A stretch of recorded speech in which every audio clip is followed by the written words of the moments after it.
Što se tiče odnosa na nivou Bosne i Hercegovine, mi živimo u propaloj zemlji koja se zove Bosna i Hercegovina. Ona nikada nije našla svoj unutrašnji kapacitet da živi. Ona se hranila, jedan dio te Bosne i Hercegovine hranio se hranom koju su im sipali u činije ovi stranci, i to je ponekad bilo za nas gorko, nekada pokvareno, nekada kiselo, ali smo gutali. Ali jednu stvar nikada nismo htjeli da dozvolimo, a to je da se promijeni Ustav Bosne i Hercegovine, jer je on bazičan akt.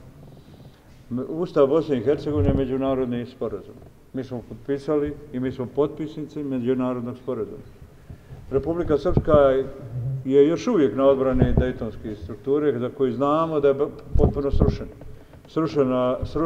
Dejton je srušila Bajdenova američka birokratija zajedno sa briselskom močvarom koja je učinila sve da se sporazum stavi na stranu i pokuša da se napravi eksperiment koji nije uspio.